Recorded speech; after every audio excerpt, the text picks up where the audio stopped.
Kia ora, g'day, welcome back. So just going to run through this question, and I'm going to start to go through some of these questions just individually so I can hopefully save a bit of time and not take so long. So this question is in and around the NZ selection, and it's in particular to do with the jerry cans. So the Von Temsky part, the 20 or 24 hours worth of carrying the jerry cans over the dunes or in the swamp, depending on what it is that you do. So this has come through from an individual whose name I'm not going to share. They are in their 20s. They've mentioned that they've enjoyed the videos and basically wanting to pick my brain around the jerry cans in particular. So this person has just been on a selection as a civi, so as a civilian. They got to the 5th day, and at about the 8-9 hour mark into the jerry cans, they've said here that the wheels started to fall off a bit, and they've got haha. Unfortunately, this person pulled the plug, and it ended up that this person was suffering a bit of hypothermia as well. But they wanted to see, or so it says here, but they're really interested to see if you had any particular things you did in your head or anything prep-wise that really helped you there, that really helped me through the dunes. And this person is looking to go back on selection when they get a chance. So, cool question, a fairly common question, and I know I've spoken about the dunes or the jerry cans for the New Zealand selection on a number of occasions, and I've shared what was going on in my head for me. So not everybody's probably seen that, but for me, it revolved and centered around understanding that it was going to be hard physically and mentally, but then also mentally, I guess, thinking of others. So for me, the easiest way to, I guess, try to explain it in a different way, but trying to have the same consistent message, is that the dunes, for me, was never about me.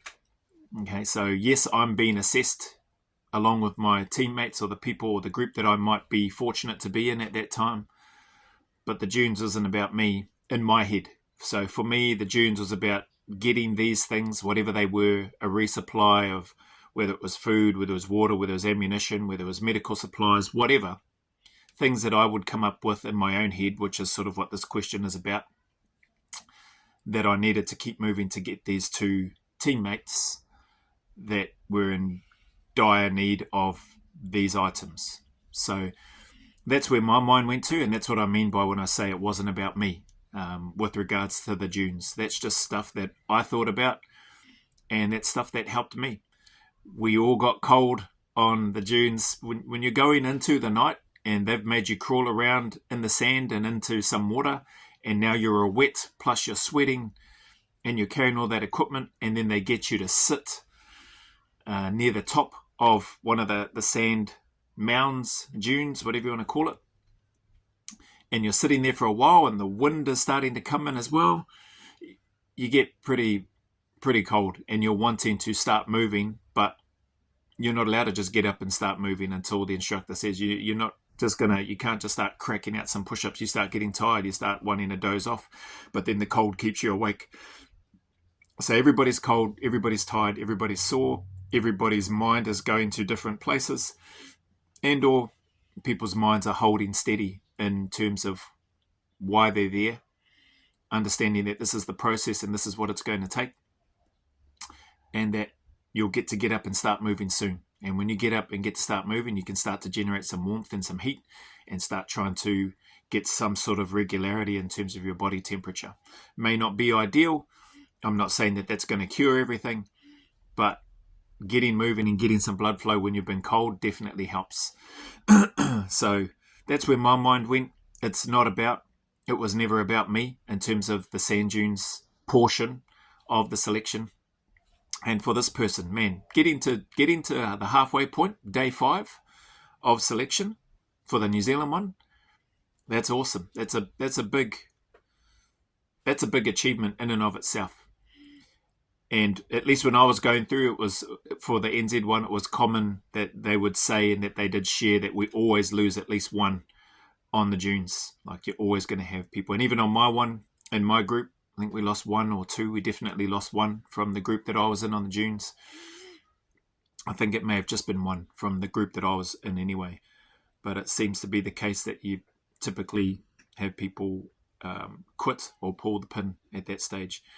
So when you've spoken about the wheels started to fall off a bit, yeah, it's that's exactly what it's for. The dunes is exactly to test the wheels, how stable they are, and to test this wheel up here in terms of how strong it is and how badly you want to be there. So hypothermia aside, if you suffered and went down with hypothermia, that's a different story completely.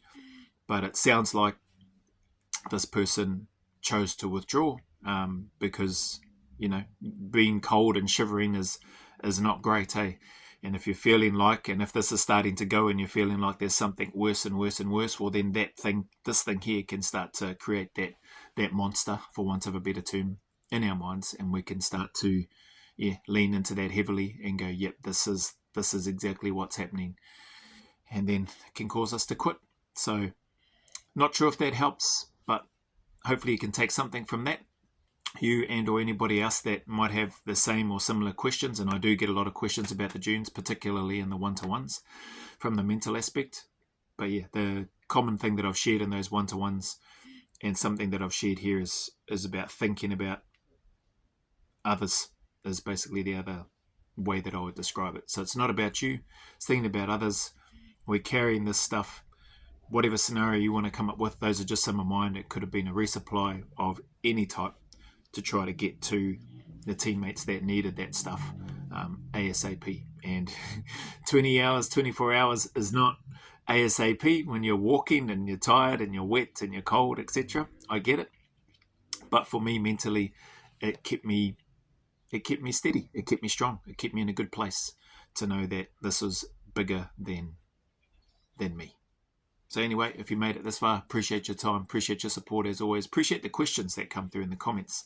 So I'll try to just dial in on one question at a time rather than doing a whole bunch. That's been based on some feedback. They have found it helpful, but it would be nice, has been the other comment, to make the questions that come through a little bit easier to try to target and find. So I don't know if I'm going to be able to make it easier to target and find, but yeah, we'll see how it goes anyway. So as always, the message is the same. Anybody going through any challenges, difficulties, hard times, trials, keep turning up, keep staying in the fight, put one foot in front of the other, take one day at a time, know and trust that the sun will shine again, that there are better days ahead, that there is a light at the end of that long, dark and lonely, miserable tunnel. Better days are coming for you, I promise you. These hard times that you're going through will not last forever. They are only temporary. So as always, go always a little further. Remember, who dares wins and who cares wins. And until the next video, there's a big mana wave coming from me to you, filled with my aroha, respect, appreciation, and gratitude for you all.